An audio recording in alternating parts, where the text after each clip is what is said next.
And what I found in pursuing my career all these years was I disconnected from the important relationships in my life to build this dream over here, and poured all my time and energy into building that success to then experience freedom and peace later in life.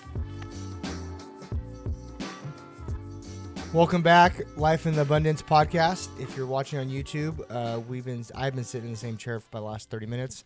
We thought we were ready to go, and then Bree didn't like the lighting in like 2 episodes ago, so she's a little irritated with my man Kevin about the lighting better be perfect. And then we need to act like our house, we don't live here, so there's nothing in the background that looks like we have kids. That's not true. But we do have any 3 of kids. that. And you were sitting here maybe 10 minutes, and you kept moving. Kevin, Yeah. how long was it? It doesn't matter. Regardless, we're a little out of sorts. I took my extensions out, so I feel like a bald chicken right now. But Did you just justify us sitting here and you doing that because you have no extensions in your hair? no, I was just telling you I feel a little bit out of sorts because I don't have extensions in right now, and it feels weird. But the truth is, Mark prefers my hair in its natural state, like this. It's kind of wild, more like a lion. I love it, And actually. She yeah, came home yesterday. I was like, yeah, hair color. She goes, yeah, no extension. I'm like, that's what I I'm like. digging. Because I got my hair highlighted, too, if you can tell on Yeah, camera. it's looking saucy. Yeah, I got my hair highlighted a couple weeks ago. First All right. time. Let's get on with it. Yeah, let's get on with it. All right. We had another great week. We went down to our mastermind class down in Dana Point. It's always a amazing time. We spend 2 days in class that we just get completely honest and truthful with where we're at in all areas of life. And there's very few rooms, if any, that we're around where everyone's completely truthful and everyone's wanting to go in the same direction. And so it's a very spiritual thing every time you go, and your mind opens up and God shows you things that you never would see.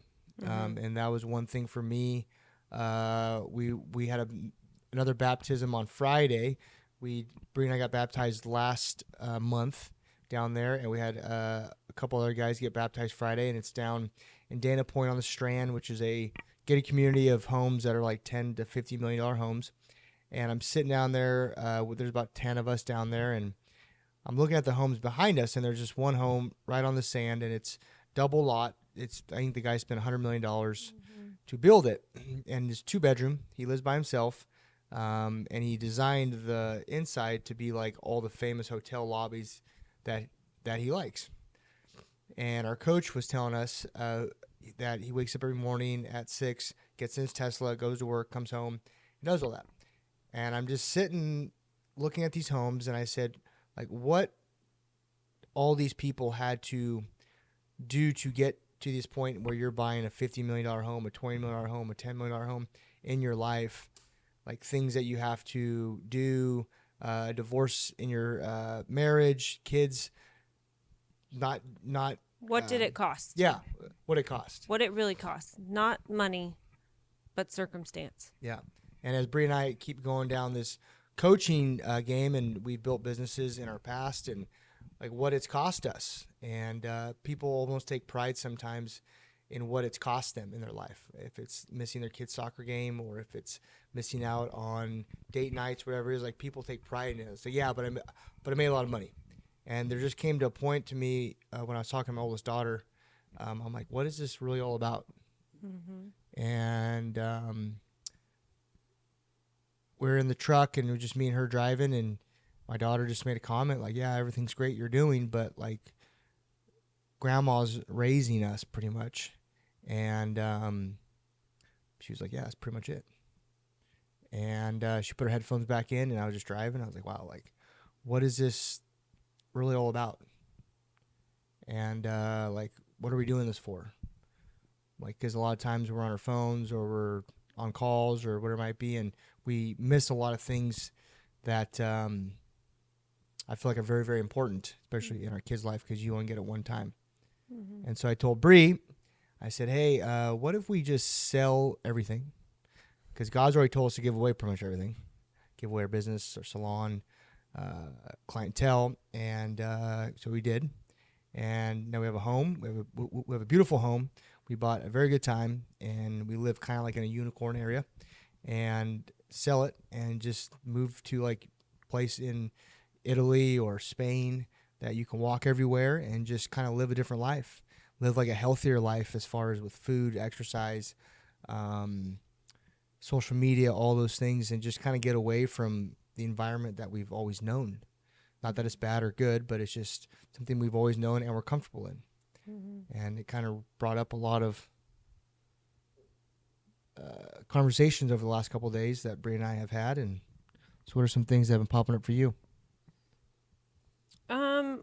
Well, I mean, so much. I felt like we literally had this conversation Sunday, and it's kind of wrecked my world, to be honest with you, in the last 48 hours. So everything that I am building in my coaching business is to offer my basically assistance to women in leadership and guidance on how to live free and ultimately have that peace. And what I found in pursuing my career all these years was I disconnected from the important relationships in my life to build this dream over here, and poured all my time and energy into building that success to then experience freedom and peace later in life. And I found that in that pursuit, I was out of alignment with truly who I was, what my soul purpose was, what my calling was. In my relationship was out of alignment. There were so many things that just weren't working anymore. And I can speak to the women that I lead from that place of pain because it really tore me apart as I was experiencing success over here in the business, from a business aspect or a business perspective. I was losing everything on the back end in my relationship, and really ultimately, like, I felt like a piece of my soul was missing. And that was everything I did not want to create, but just happened over time. And the more distance that grew between us in our marriage, the more I poured into the business, the more I had to be gone and away from my kids, and the more resentful I became of that. But who created all of that? I did. And so for me, that was everything I did not want to happen with coaching. I want to create space for my children, space for our marriage to grow, more time for us as a family, as this time that we have our kids in our home is such a short period of time. And we know in building anything that requires an investment of time, that requires an investment of money, that requires you to be uncomfortable and maybe in a temporary season, and that we were willing to fully embrace. And then what? And that's where this question has really come about, is for how long do we allow ourselves to be in this season? For how long do we allow ourselves to compromise really what we ultimately want for the build out of that one particular thing? In this case, like the house on the beach in the Strands. What did that gentleman have to lose in his life to end up there and ultimately alone, right? He's not married. Mm-hmm. His kids definitely don't live with him. I don't want to ultimately end up alone. And so this question has really got me thinking, what would life be like? Yes, we could turn around and sell everything, move across the world, move across the country, whatever that is. And the things most important to me that anchor me here are the relationships and the people that I have in my life. And that makes it extremely intimidating. So we asked our daughter last night about moving, our oldest. She's 10, almost 11. And she says, I can't leave cheer. I can't leave my grandma's. I can't leave. And she listed off 3 or 4 things. Why are you guys still talking about moving? Because she doesn't realize that the trade-off for moving and removing ourselves from this environment could actually be the availability to her parents. Which does she want more? The people, or does she want that time? Does she want cheer more? Like, it's so silly, but it's a 10-year-old's mind, how they process it is not much different than how I'm processing this at 39 years old. Yeah. And it was the same process as when we took her out of public school, put her in private school during COVID. You know, she only knew public school for 3-4 years. And then we put her in private school, as a new school. There was no COVID rules. And so for us, right, that's a no-brainer. And she, for a little bit, couldn't see it because all her friends were at the other school and all this. But we were like, no, we are your parents, and this is going to be better for you in the long run. Turned out in it being the best thing that we ever did. And so that's kind of where we're at with that. I'm not saying that we're going to move today or tomorrow, but it just made us think and makes me think about like what am I doing all this for? And what might we lose, but might we not get back, and are we okay with that? That's a question I feel like I ask myself on a daily basis, not just every month, but it's like every day I look like, what am I doing? And you have to be able. We just had this a coaching call with our team, and it was like, what's your why? Because if you don't know your why in this, you're going to burn out. It's like anything else in business, you will burn out.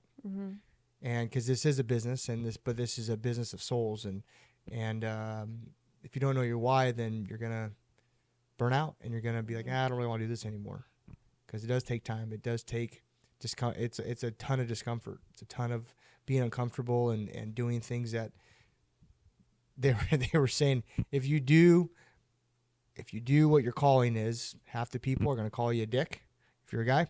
Half people will call you a bitch if you're a girl. Like, it's just the way it is. And I think I was just writing a post about this. I think where that comes from is you being able to be completely honest and truthful, and it triggering an insecurity for others who can't be, or who are more comfortable living in a place of a lie. And to be perfectly honest, we understand both, because that was us for a long time. Because we lived this lie that everything was perfect, and behind closed doors, it was not. Not that you have to expose that to the world, but to sit here and lie about it, that's not standing in integrity. And in order for me to teach my girls how to be completely honest, I have to be willing to admit when I fall short and when I'm wrong. And that one thing my 10-year-old has no problem to call me out on, but I am so grateful that I've raised her to be so confident and certain, and we do what's right, even if it's what's hard. Yeah, and there's very few people that tell the truth like all the time. People want to say they do, yes. Just like we did, to recognize, oh, wait, I'm not fine. I'm lying to myself. I'm the biggest liar there is, because all I want to do is operate in the world of fine. And the truth is, I feel like there's a piece of me dying every day as I'm trying to live up to the expectations of other people and not my own. Like I would say, like us on Instagram, like 2 years ago, it was a lie. Like, we look like it was perfect and it was good, but it wasn't perfect. It wasn't great, right? We're never perfect. Same thing with me, like in the health business. I was saying a lot of good things, and I know a lot of good things, but I wasn't living it. I was lying to myself about it. And it was pretty amazing. When I was driving, the podcast that kind of got my mind going before our mastermind class was Tucker Carlson. I listened to 3 or 4 podcasts of his, and every podcast he just says, what I was around is people just lie. Everyone lies. And he goes, I just don't lie. I don't want to lie. And it's like, wow, like everyone is lying. And the guy that was doing his interview is like, yeah, I've interviewed a bunch of people from the media, and everyone's different when I meet them in person. He goes, yeah, because they're lying. And I was like, wow, like we think lies are just like, oh, it's 95 degrees, but it's 90, or I saw 100 people and it was 10. Like, that's a lie. But like, no, those start out as like the little lies, and then you're just lying to yourself about how you don't have enough time, you don't have enough money, I can't do that, I'll never be able to live there, I'll never be able to do these things. But where does that stem from? It stems from creating a comfort for yourself of the reason why you haven't done what you said you needed to do.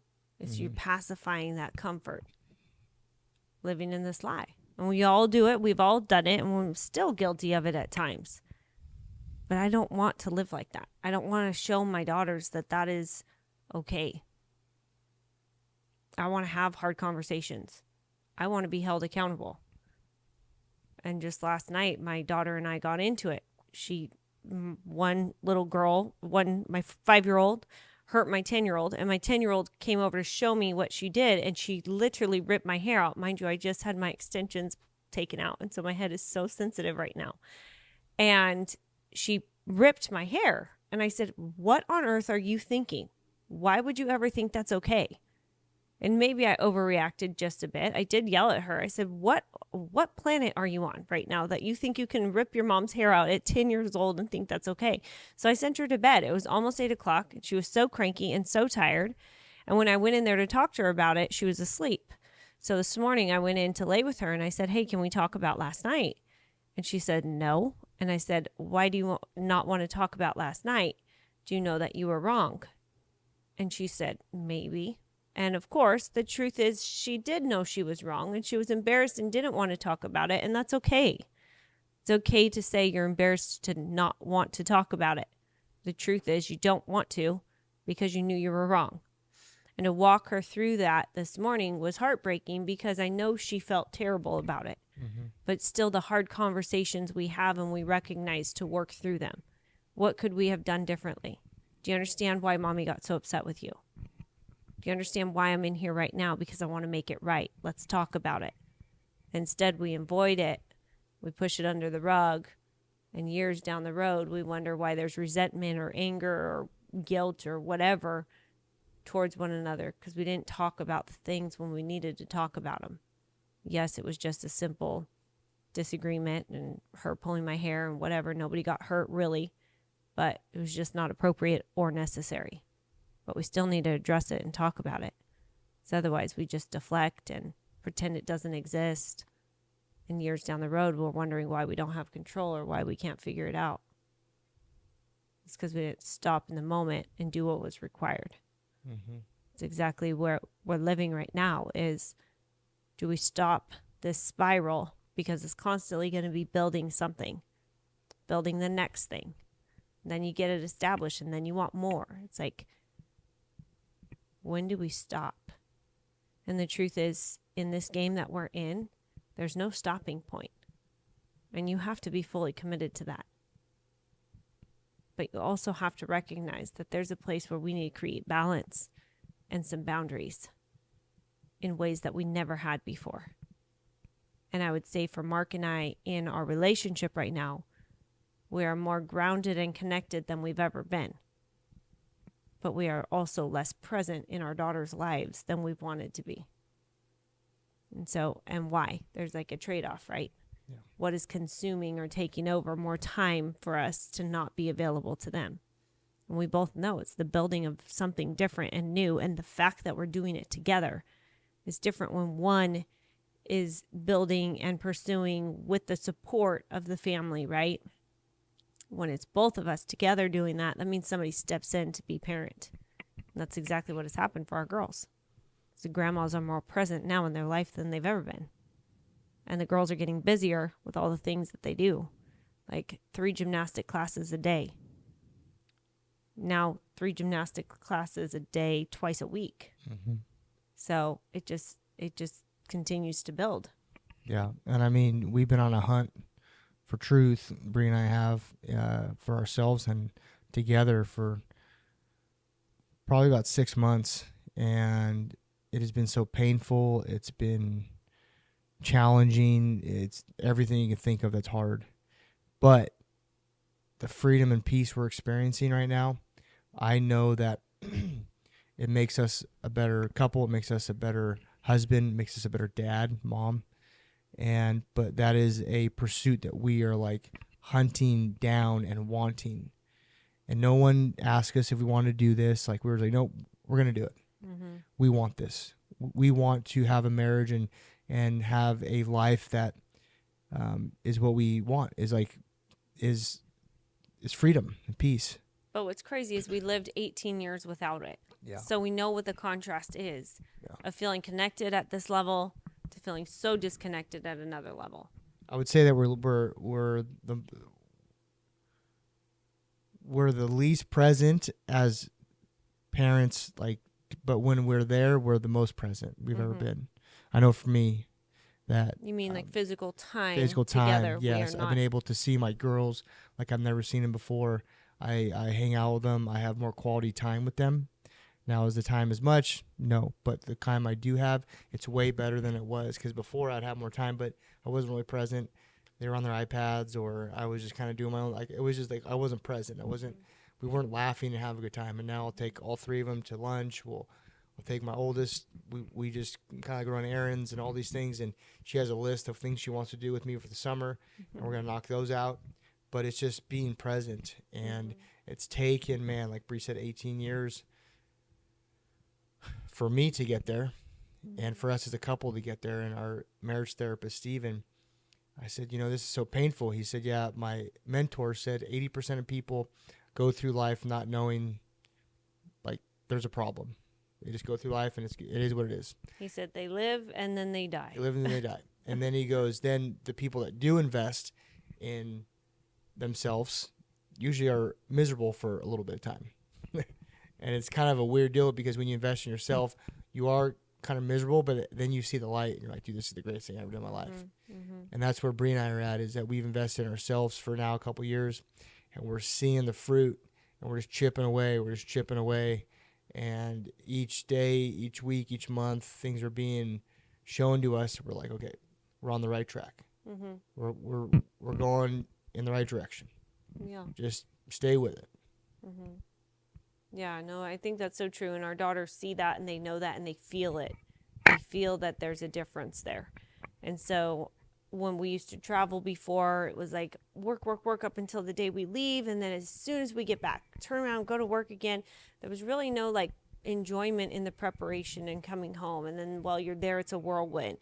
And now we're able to operate a little bit differently. We are more present in our home than we ever have been. Mark and I working from home 2 days a week together is odd and very different for us. Well, 3 days a week together.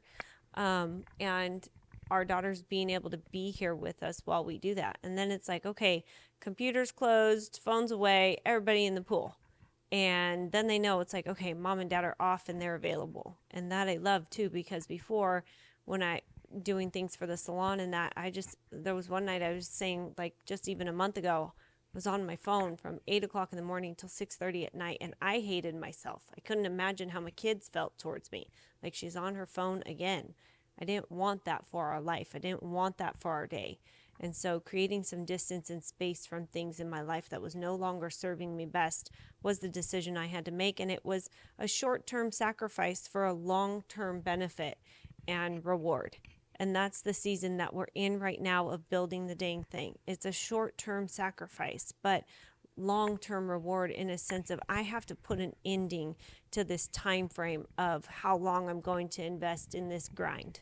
And once you establish yourself, there can be consistent effort put into the business, but it can't consume you. And in the past, we have been consumed by the effort that the business has needed or required.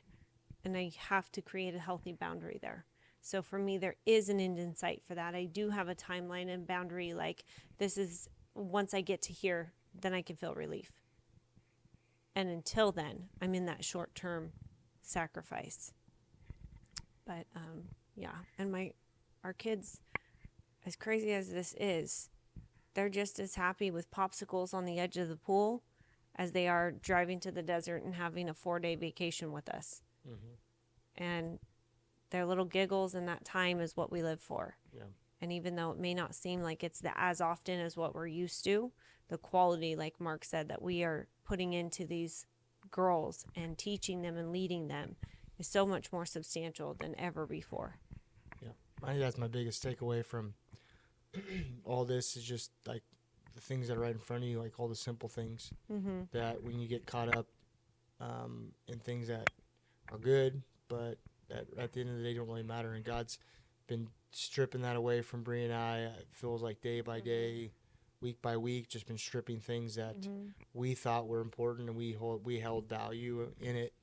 And God's like, no. Like, I'm going to show you what really matters in life. And we're like, yeah, but he's like, no. Like, this is what it is. To most people, it's not going to make sense. To the outside world, it's going to be like, you are absolutely crazy. Like, this isn't that right. But if you like read the Bible in the Old Testament, a lot of things didn't make sense that people did. Like building an ark didn't really make sense to a lot of people, but it did for Noah. And so we're in that phase right now where the construction. Yeah, things just don't really make much sense, but we're going, and there's just little nuggets that are here and there that we know that that's God. Confirmation. Just all the time, man. I mean, Bree and I joke we could literally write like 20 books just in the last 3 or 4 months of like things that God has just been in and showing up and aligning, and it's been wild.